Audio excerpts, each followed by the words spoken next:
Hi there, welcome to Transcona Trailer Sales. Today we'll be walking you through your 2025 Coleman 13B. We are just going to start off at the back of the unit. If you notice up top, you are pre-mounted and pre-wired for your and observation camera as well as a lift collapsible stair system. If you'd like to get set up with either of those, you can contact your parts department. Both are going to be a great addition for your camper. Then coming along the driver's side, in this corner as well as all four corners of the unit, you got stabilizer jacks. The way they work is you got a 3/4 inch drive nut. You got to run this foot down to the ground. Once the foot contacts the ground, just giving it another 1/8 turn to snug it up. It's going to take any bounce or sway you see we have in the unit right now away. In addition to that, they are stabilizing jacks. They aren't leveling jacks. Please don't try and use them as so. Otherwise, you do run the risk of bending them. Same goes for if you're running them up or down with an impact. You got your two lines here. You got a cold and a hot line. These are just the low point drains for them, so you crack them open. It's going to squirt any water that's inside the lines out and allow it to drain out. It's going to be good if you don't want water going stale or stagnant, or if you're done winterizing for the year and you want to let most of that antifreeze out, which we do recommend. It's going to be the perfect way to do it. And right beside it, you got your main sewer outlet. You're just taking that cap, twisting it off. You're just taking note of the ears on either side. They line up with the corresponding spots here. Click and lock into place. And then you do have your gray and your black valve. You always want to empty your black valve first. This is your dirtiest water filled from your toilets. Then you can come behind that with your gray valve, which is typically a little cleaner water filled from your sinks and your showers. A little more further up ahead here, we do your standard 30 amp plug end. Most campsites should have this and you can plug right on in. But let's say you have the unit at home and you want to run your fridge, or your campsite only has 15 amp service, which is your standard household outlet. We do include that adapter. Just keep it in mind whenever you are using that adapter. You can't run the air conditioner. It really is just to run your fridge and your lights. Almost at the front of the unit now, you do have your hot water service port. Just cracking this guy open. Really the only things you need to worry about, you got your pressure relief valve right up here near the top. So once you get to your campsite, give that pressure relief valve a pull. There should be a shot of water like that coming out of there, letting you know that the tank's full. Then you do have an 1 1/8 drain bolt right down there near the bottom.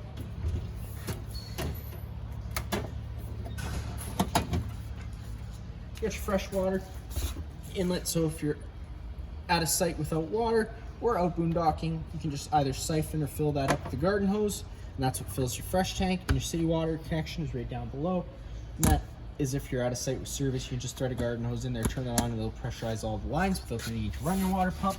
And the drain for the fresh tank is just this red line here that cracked open. It's going to allow all the water to drain out. Around the front of the unit, you got your spare tire located right up front there. Inside here is going to be that battery, and then you got your front tongue jack.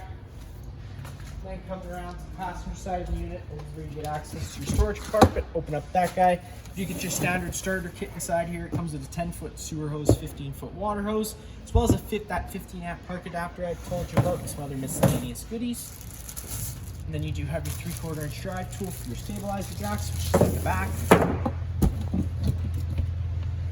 Got a couple outlets on the outside here, just in case you want to plug anything in outside. Then you just take that stick towards you. It does fold down. That'll allow you to open up the door. Now, because this unit is so short, whenever you're climbing around inside, we always do recommend putting down your stabilizer jacks just to help it stop it from tipping back or anything like that. Once you do step on inside, first thing you notice off on the right is that fire extinguisher, which is just like home, pull the pin and shoot. Now, one thing I'm going to mention, you're going to notice when you have your door fully open, it does come into contact with that awning arm. So before you ever run your awning, always double checking that you do have the door closed 90 degrees. That way you can travel in and out freely. And then on the wall here, you got your monitor panel system. So pushing the buttons gives you the corresponding level for each thing that you press. You got an exterior light switch, which does turn on those awning LED strip lights. Then you have your awning control, which works pretty simple. Pushing and holding the extend button, the awning's going to start making its way out. Once it does reach its full extension, you're going to see the back of the metal tube and the little flap hang down. Sometimes the flap can get stuck, so you might just have to retract it and put it back out a little bit just to get it to come down. Now, unfortunately, today I'm not sure if we're going to be able to get that awning all the way out. No, that's all we're going to be able to do today. But now, for its start rating, if you take any arm, front or rear, pull in towards you, the arm, get it, and then tighten up this knob here. Now that's changing the pitch of the awning head, allowing water to now run off. Now if you like that angle better, because it's going to allow for more shade underneath, you can do the same thing with the front arm. Just making sure that you do release these guys back to their natural resting position when you do go to bring the awning in. That way you don't run the risk of bending anything. And it's always going to give you a good idea when you start loosening this off to be prepared to catch it so it just doesn't come shooting out. Could cause something to break. We don't want that, right? So just being careful with it. All the lights inside here are on the center push buttons. Water pump switch. It's the only thing I didn't go over. And now you do have your fireplace. Now there's a little trick with that. You got this switch over here. So you have it on the one way. It's for the AC. If you turn it on to the other way, it's going to be for the fireplace. So you have to pick and choose which one you want to run, of course. If you're running the fireplace, pushing the power button to turn it on. And then you get the little temperature button over there. That's going to be how you turn on the heat. And then you got your different lights that you can flick between. And then your different colors as well. Power button, turn that back off. And then to flick it over, you can now turn that off. Fire up your air conditioner because it's hot today. Power button to turn it on, and then it's your standard window air conditioner. You got selector little shutters so you can decide where the air blows out. All your controls are over here, so you have your different modes, and then of course your different fan speeds, which you can choose between two. I do recommend using auto.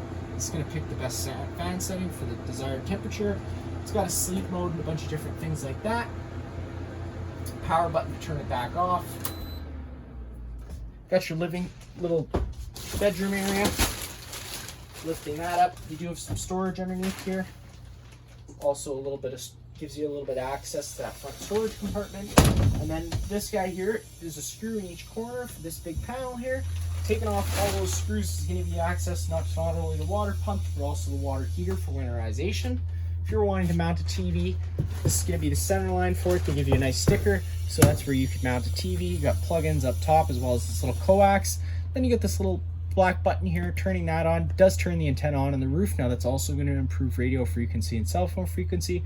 So we typically recommend leaving it on whenever you get to your campsite. But whenever you're not using the unit, making sure you do remember to turn it off. That way you're not draining any battery power. You got your Keystone induction stovetop here. So just keep it in mind, you do have to have a magnetic pan to put on top of here for it to work. All the settings here are pretty much self-explanatory. You got your solar outlet here. So you got, it's your main GFI plug as well. So you got test on the left, reset on the right. If you ever have an outlet that doesn't work, this would be the first place I'd look, just making sure that that isn't tripped. Storage all throughout, just of course whenever you are using any of the storage throughout this unit, just being mindful of drains, water lines, and wiring. Get your little mini fridge, opening up that guy. Got all your controls here, of course, so you got cold, coldest, and then off. Whenever you're not using it, if you've had it running for a while and you go to turn it off, it's always a good idea to let the door be open for a little while. Put some towels inside of there so that way you're not accelerating the growth of mold or mildew. Your main breaker panel and fuse panel is just right over here. Popping that guy down, you got all the breakers, so whenever one trips, it's going to sit in the middle, so you do just have to turn it off and then back on again to reset it, and all your corresponding fuses will be on the right.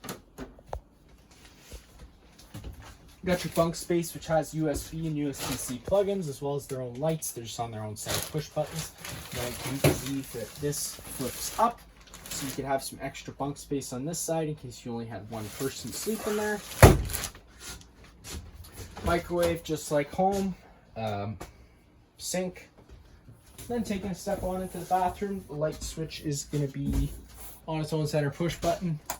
Then on the wall here, you're going to have your water heater control, so turning it on, that turns on the water heater. Now before you ever do turn this on, because it's electric, the element will burn out real quickly if there's no water inside of there. So before you turn it on, just making sure you do actually have water inside of it. Then other than that, it's pretty standard inside the bathroom. That is going to be it for this unit here. If you have any other questions, feel free to give us a call.